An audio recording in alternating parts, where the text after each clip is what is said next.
This guy here, Dan Wootton, you might remember, wrote some bad things about Johnny Depp in The Sun. Turns out, Dan wrote false allegations. But then, more recently, Dan got allegations out against him. And because of that, Dan pretty much lost all his positions in everything he was doing. Mail Online and GB News, notably as the biggest. So this here's from Byline Times from March 5th, 2024. It's called Dan Wootton finally acts from GB News as Ofcom rules against channel in Misogyny Row. I got no dog in that fight. I don't have a problem with what they said. I'm just coming in to see the karma take place, because I gotta believe if Dan never did this to Johnny, it might not have come around to him. I can't prove that. No one can. It's not an evidence thing, it's just a feelings thing. But that's how I feel. And once in a while, I'll just say how I feel. Dan Wootton's finally been axed from his £600,000 a year GB News role after the broadcasting regulator upheld a complaint over the Misogyny Row, which saw him suspended from the channel 5 months ago. What do you do if you're making that money on a huge channel like that, and then all of a sudden, nothing? How do you replace that? I guess eventually Dan will go somewhere, but it's hard to see him making that much or even close. Maybe he'll get a deal for like 100 grand or something like that. I don't know, but it seems like irreplaceable. Kind of a sad story when you think about it. Wootton's been off air since September 27th last year when he and Lawrence Fox made derogatory comments about a female journalist on Dan Wootton Tonight, which resulted in 8,867 complaints to Ofcom, making it 2023's most complained about broadcast. All right, man, pretty funny.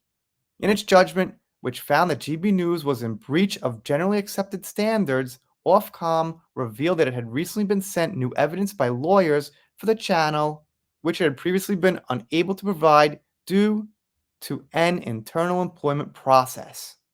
The judgment released on Monday said on Friday 1st, March 2024, solicitors on behalf of the licensed GB News sent Ofcom new evidence which it said it had been unable to send previously due to an internal employment process.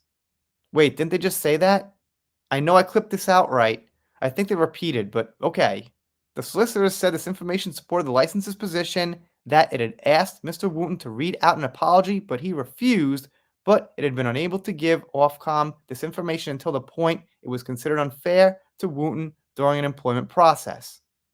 I gotta say, hopefully you could trust me. All the videos on this channel, I'm no fan of Dan's, but I kind of agree he shouldn't have apologized. I believe the comment was about no man would want to do that certain act with this lady, and I just don't think it was that bad. It's just that since it's Dan, I can't feel bad or I can't get involved or anything because of what he did to Johnny, so this is just what goes around comes around.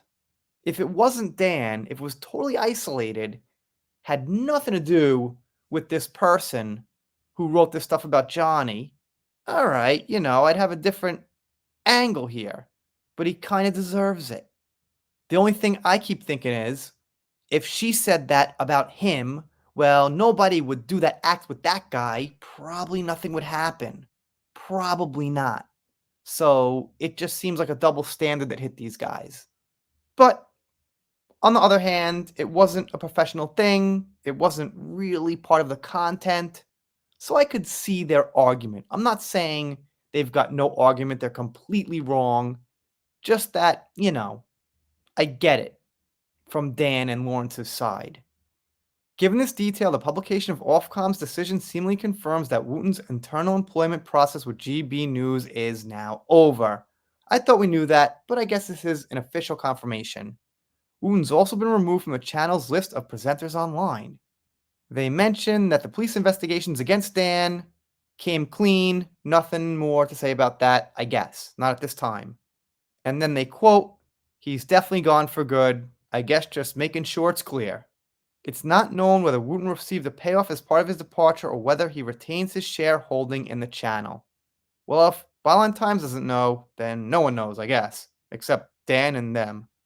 And they give some details on the incident, which we've been through a few times on this channel, not so recently, but basically, as I said, I think it was mostly about that nobody would do that certain act with this woman.